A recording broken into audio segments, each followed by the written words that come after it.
Que a graça e a paz do Deus Todo-Poderoso seja contigo e com todos os teus. Aqui, quem vos fala, Pastor Ricardo, do canal AD Vai Crar Adonai.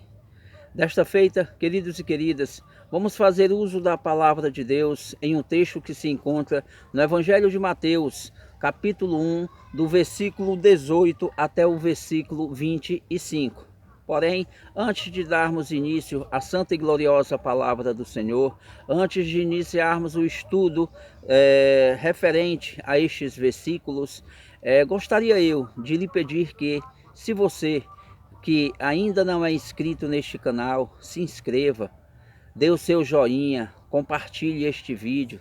Você gostando do conteúdo deste vídeo, repasse para o seu grupo de WhatsApp, para que nós possamos ter mais inscritos, para que nós possamos desta feita alcançarmos mais almas, levarmos a mais lares a palavra de Deus da forma como ela é para ser levada. Eu peço que você se inscreva, porque desta forma você vai estar me ajudando a divulgar o reino de nosso Senhor Jesus Cristo. O intuito deste canal é tão somente de fazer refutações contra muitas e muitas heresias que nós estamos vendo e vivenciando dentro das igrejas, dentro dos ministérios.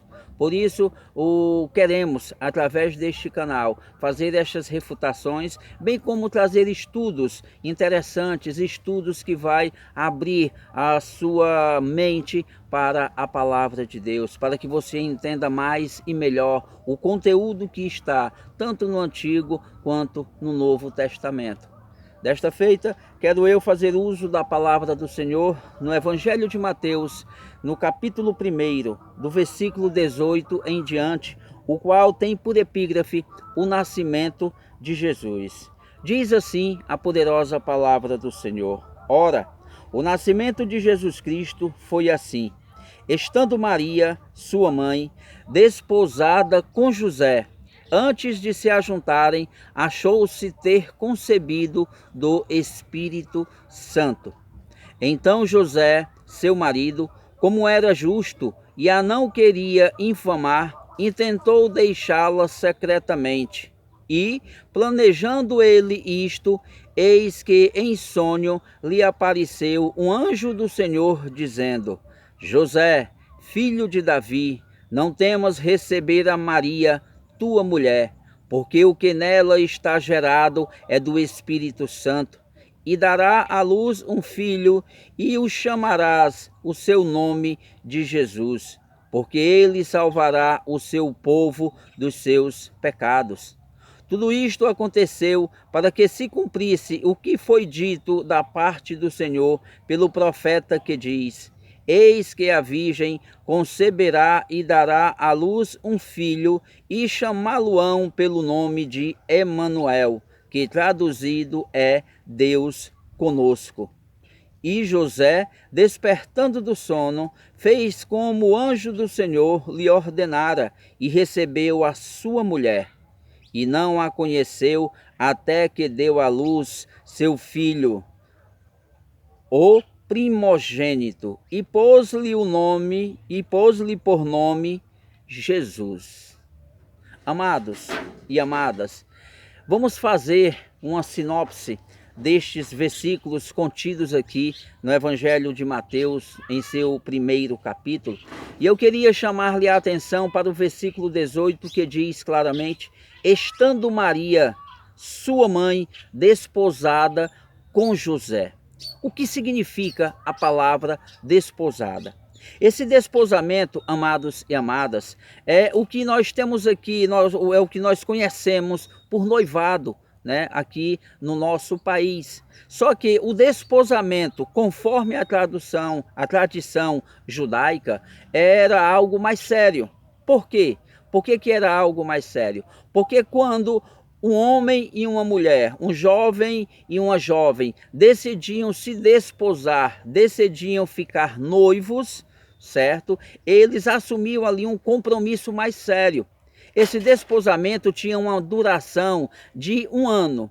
Para quê? Para que o noivo, né, durante esse período de 1 ano, ele construísse uma casa e a adornasse, para que esta casa já adornada recebesse a sua noiva, que agora passaria a ser sua esposa. E esse noivado era tão sério, tão diferente do que nós conhecemos aqui, né, em nosso país, que esse noivado, se uma dessas pessoas quisessem desistir deste noivado, eles teriam que pedir divórcio, eles teriam que se divorciar.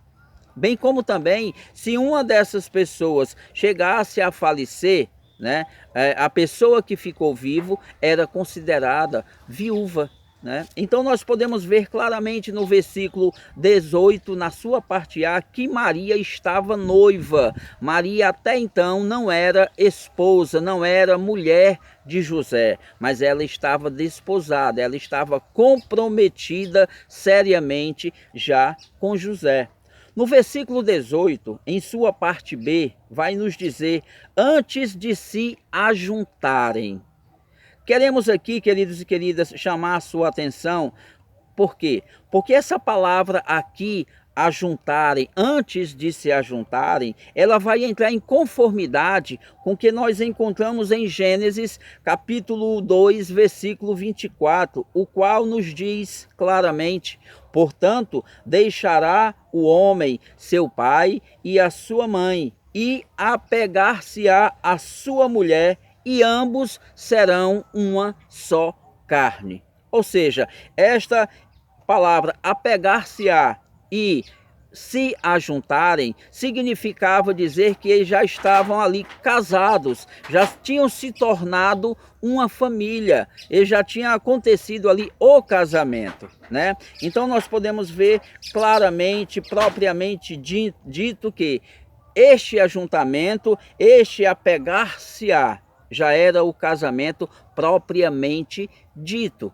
Casamento instituído por Deus, projeto de Deus, família, projeto de Deus. Só que este casamento, conforme a vontade do Eterno, conforme os parâmetros da palavra de nosso Senhor Jesus Cristo, ele tem que ter alguns pilares, né? Então, alguns desses pilares nós vamos aqui relatar, não vamos entrar a fundo para que o vídeo não se estenda, não se alongue, né? Mas o primeiro pilar que eu quero falar para você é que este casamento, ele tinha que ser um casamento heterossexual, ou seja, tinha que acontecer entre pessoas de sexos diferentes. Diferentemente do que nós estamos vendo hoje, né? Homem casando com homem, mulher casando com mulher. Ou seja, estão na contramão do evangelho, porque o pilar principal, certo? A vontade principal de Deus no tocante à instituição do casamento é que ele seja realizado entre um homem e uma mulher. Por isso, o primeiro pilar nós denominamos de heterossexual. Pessoas que têm atração, né, pelo sexo oposto e não por pessoas do mesmo sexo. O segundo pilar é que este casamento ele tem que ser monogâmico, ou seja, tem que ser apenas um cônjuge. Seria apenas uma mulher, seria apenas um homem, seria apenas um esposo, seria apenas uma esposa. Não poderia ter mais de um, né? Mais de duas esposas, mais de uma esposa, mais de um esposo, não. Este casamento, conforme a vontade de Deus, tinha que ser monogâmico. O homem casar-se-ia apenas com uma mulher e não com duas ou com mais, como nós podemos ver no decorrer da história, né? No decorrer da humanidade, que o homem, até mesmo homens de Deus, andaram na contramão da vontade do Eterno. Casaram-se, ajuntaram-se, apegaram-se a mais de uma mulher, saindo assim dos parâmetros de Deus. E um terceiro pilar que eu quero relatar com você, né, é que este terceiro pilar ele é monossomático, ou seja, quando existe ali o casamento, certo? Nesse terceiro pilar monossomático está ali liberando, está dando assim legitimidade para que aquele homem e aquela mulher pudessem manter relações sexuais, desta forma se tornando uma só carne. Uma só carne. O que significa isso, pastor? Significa dizer, queridos e queridas, que o casamento, o sexo no casamento, ele é legítimo. O sexo no namoro, ele é exatamente o que nós conhecemos por fornicação. O sexo fora do casamento chama-se adultério. Adultério. Então, nós temos que ter noção, nós temos que ter exatamente um conhecimento disto, para que nós possamos andar em conformidade com a palavra de Deus, nos parâmetros dos pilares, né, do casamento, conforme Deus instituiu, conforme Deus quer que seja. Nós temos que ter um casamento heterossexual, homem e mulher. Nós temos que ter um casamento monogâmico, apenas um cônjuge, certo? Um esposo e uma esposa, e um casamento monossomático, ou seja, fidelidade entre ambas as partes. Essa era a vontade de Deus, né, em nossas vidas. Maria, aqui, queridos, eu quero relatar, quero deixar isso bastante claro, que Maria, aqui já neste primeiro capítulo, né, do Evangelho de Mateus, nós podemos ver claramente que Maria foi a primeira pessoa a confessar Jesus como Senhor e Salvador da sua vida. Por quê? Porque quando ela tem a visitação do anjo, né, ela aceita aquele convite, ela aceita aquela palavra. Ela vai dizer: eis aqui a serva do Senhor, faça-se em mim conforme a sua vontade. Então Maria, ela aceita Jesus como Senhor e Salvador. A segunda pessoa que nós podemos ver claramente que aceita também a Jesus como Senhor e Salvador é José. Por quê? Porque no versículo 24 vai dizer: e José, despertando do sono, fez como o anjo do Senhor lhe ordenara e recebeu a sua mulher. José era um homem justo. José, apesar de não ter escrito nenhum livro, José, apesar de nós não vermos nenhuma passagem de José falando algo, né, dentro da palavra de Deus, foi um homem que deu a maior de todas as pregações, que é o testemunho. Ele vai intentar no seu coração, como homem, né, e naquele tempo a sociedade era bem mais machista, ele vai intentar no seu coração deixar Maria, mas por amá-la demais, por não querer que ninguém fizesse nenhum mal a ela, ele ia chamar para si toda a culpa, porque as pessoas iriam ver que ela estava grávida, né, e José sumiu. Para quê? Para que não acontecesse a ela nenhum mal. Mas aí o plano de Deus era diferente. O plano de Deus era que José fosse copartícipe, né, desta missão dada, outorgada a Maria. Então nós podemos ver claramente que José, ele assume aqui também a missão que foi dada a Maria, né? E o versículo vai dizer, também no versículo 24, que ele recebe a Maria como mulher, né? A palavra é bastante clara. E José, despertando do sono, fez como o anjo do Senhor lhe ordenara e recebeu a sua mulher, certo? A palavra aqui, recebeu, está nos declarando que ele recebe, ele aceita aquela gravidez, ele aceita a vontade de Deus em sua vida. Nos versículos 18, 19, 20 e 21, amados e amadas, nós podemos perceber que existem aqui, nas entrelinhas, 3 Cs que devem fazer parte de um casamento blindado. Então, o primeiro C que deve fazer parte de um casamento blindado é o C da comunicação. Ou seja, Maria comunica a José que tinha acontecido uma visita de um anjo. Ela não deixa José aleatório, ela não oculta a José, certo? Esta visitação, ela não oculta a José a gravidez, né? Até mesmo porque num futuro bem próximo seria uma coisa notória, né? Se ela ocultasse, não daria tempo de José intentar no seu coração deixá-la, né? E ele automaticamente por conta de uma sociedade machista, iria abandoná-la. Mas os planos de Deus é perfeito, os desígnios de Deus em nossas vidas são desígnios maravilhosos, são desígnios que somente Ele sabe traçar para cada um de nós. Então, este primeiro ser é a comunicação. Um casal, um homem e uma mulher, o esposo tem que se comunicar com sua esposa, a esposa tem que se comunicar com seu esposo. Ambos ali, além de ser uma só carne, tem que ter ali uma comunicação constante, uma comunicação perpétua, uma comunicação diária, cotidiana, para que este casamento não tenha nada em oculto, para que eles conversem, para que eles debatam, né, assuntos concernentes ao seu lar, assuntos concernentes às finanças, assunto concernente aos seus filhos, assunto concernente à sua parentela, a tudo, em todos os parâmetros, tem que haver este primeiro ser, que é o ser da comunicação. Um segundo ser que eu quero lhe relatar é a cumplicidade.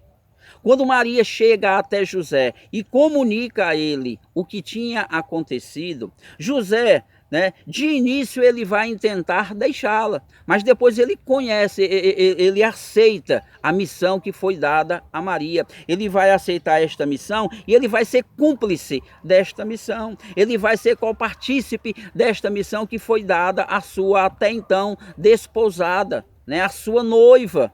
Ele se torna cúmplice. Um casamento tem que ter cumplicidade.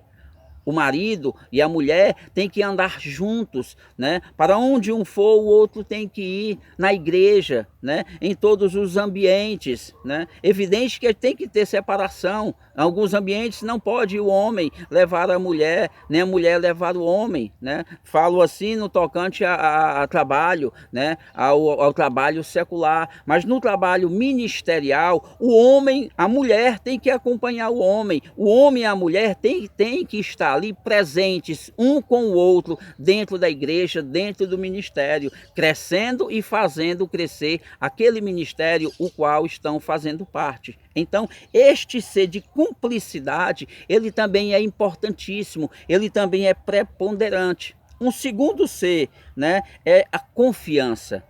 Tem que haver confiança entre os casais, tem que haver esta confiança para que ambos possam andar em união, ambos possam andar em uma comum união.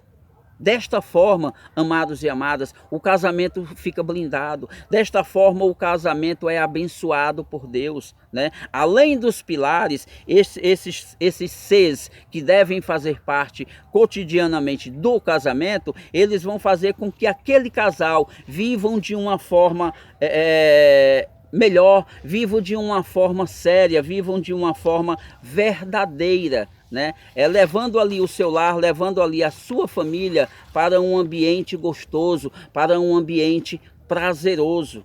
Nos versículos 20 e 21 tem algo interessante, que a gente vai ver que na profecia de Isaías, capítulo 7, no versículo 14, né, vai ser dado ali um nome de Emanuel. Mas nós vemos que o nome que eles dão ao seu filho é Jesus. Então eu te pergunto, estaria Maria e José na contramão do Evangelho? Teriam eles desobedecido, né, a vontade de Deus? Porque a profecia diz que eles vão colocar o nome de Emanuel, que significa Deus conosco. Vamos à Bíblia? A palavra do Senhor em João, capítulo 10, versículo 30, diz assim: eu e o Pai somos um. E um segundo texto que se encontra em 2 Timóteo, capítulo 3, versículo 16, diz assim: e sem dúvida alguma, grande é o mistério da piedade. Deus se manifestou em carne, foi justificado no Espírito, visto dos anjos, pregado aos gentios, crido no mundo, recebido acima na glória. Ou seja, amados e amadas, tanto o Evangelho de João, capítulo 10, versículo 30, quanto 2 Timóteo, capítulo 3, versículo 16, estão dando referência, estão fazendo alusão a Jesus.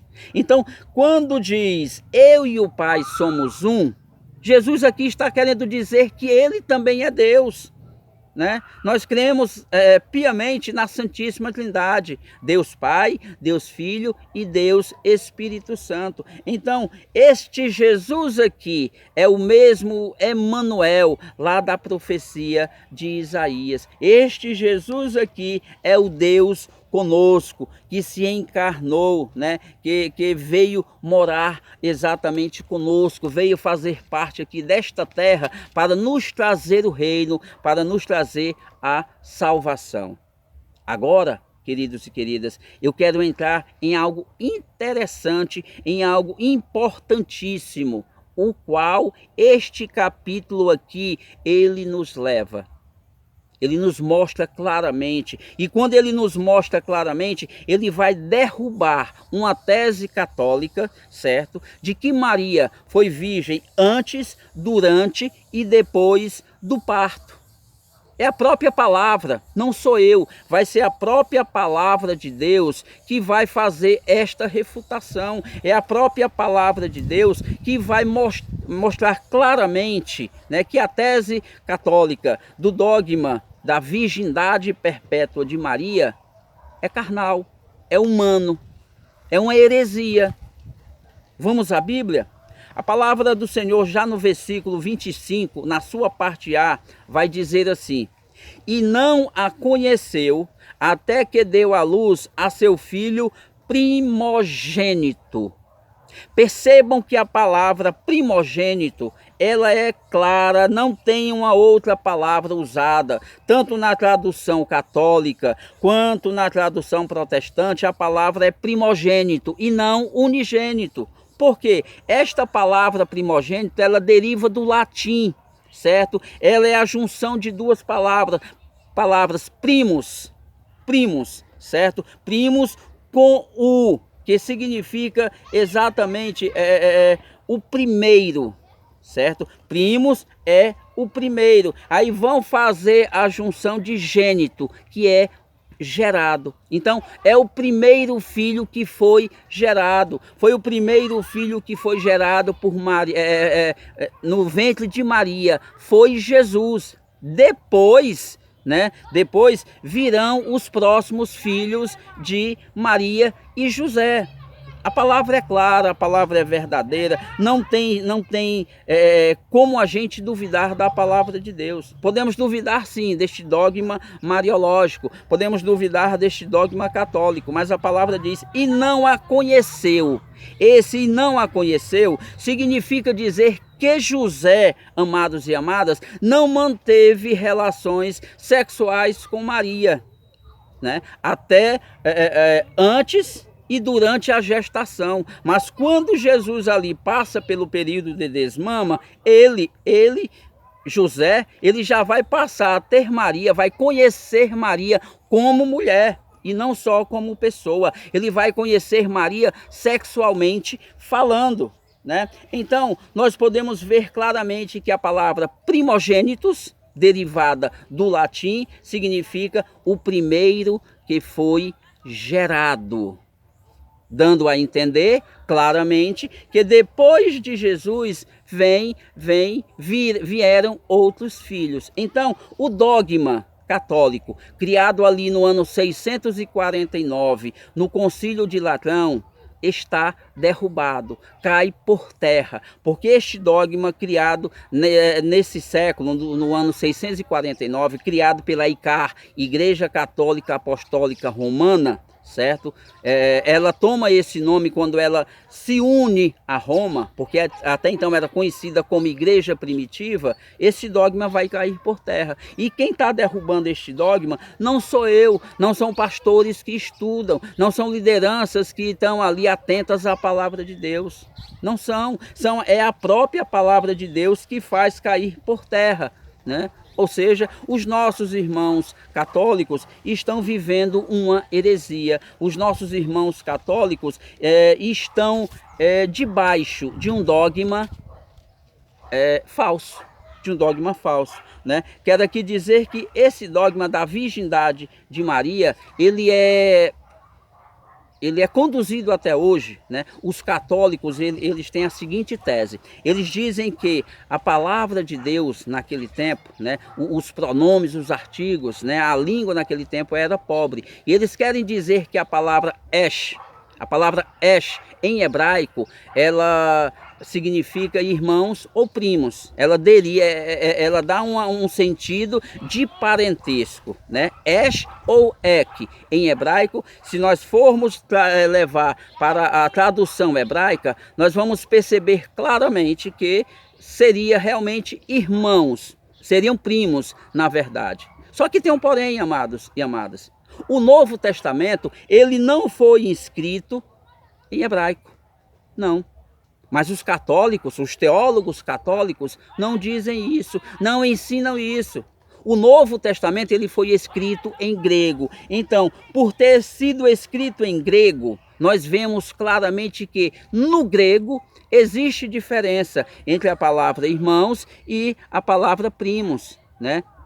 No hebraico, esh ou ek significa parentesco, irmãos, primos, certo? Da mesma parentela. Mas já no grego faz-se a diferenciação. Vamos à Bíblia? A palavra de Deus em Mateus capítulo 13, versículos 55 e 56 diz assim: não é este o filho do carpinteiro? Não se chama sua mãe Maria e seus irmãos Tiago, José, Simão e Judas? Não vive entre nós todas as suas irmãs? De onde lhe vem, pois, tudo isto? Podemos perceber aqui, certo, que a palavra do Senhor, ela nos mostra com clareza pelo menos 6 irmãos de Jesus. 4 homens, né? No caso, aqui citado na própria palavra de Deus, Tiago, José, Simão e Judas. E no mínimo 2 irmãs. Porque a palavra está, quando se refere às irmãs, está no plural, né? Vai dizer, não vivem conosco as suas irmãs? Então, no mínimo, Jesus ele teve 6 irmãos. 4 homens, né? E 2 mulheres. Cai por terra este dogma mariológico, certo? A palavra grega usada aqui em Mateus, né, quando se refere aos irmãos de Jesus, ela é adelphos, que significa irmãos. Mas aí, pastor, o senhor disse que existe a palavra primo no grego? Existe. Vamos à Bíblia. Colossenses capítulo 4, versículo 10, nos diz assim: saúda-vos Aristarco, prisioneiro comigo, e Marcos, primo, presta atenção, primo de Barnabé. Então nós vemos que lá em Mateus capítulo 13 e aqui em Colossenses capítulo 4, existe claramente, né, a escrita da palavra irmãos e a escrita da palavra primos. E primos aqui no grego, ela nos dá a clareza de anépsios. No grego, primos é anépsios. Então, irmãos, cai por terra o dogma mariológico. Maria teve outros filhos, sim. A virgindade perpétua de Maria é um dogma herético, é uma mentira criada pelos nossos co-irmãos católicos. A palavra de Deus, já em Mateus, nos deixa isso claro. Verdadeiro, sem sombra de dúvidas, primogênito, o primeiro a ser gerado. Então nós vemos claramente, tanto em Mateus quanto em Colossenses, certo, que foram aqui já escritos em grego, que existe a diferença. Existe a diferença. Basta tão somente nós querermos aprender a palavra de Deus. Por isso eu lhe peço mais uma vez, se inscreva neste canal. Dê o seu joinha, você gostando do conteúdo, dê o seu like, o seu joinha. Compartilhe com seu grupo de WhatsApp. Dessa forma você me ajuda, dessa forma você ajuda o reino de Deus a crescer, amados. A minha intenção não é aparecer, não é. A minha intenção é ensinar a palavra de Deus, é refutar heresias. O canal serve única e exclusivamente para isso. Por isso eu lhe peço, se inscreva, me ajude.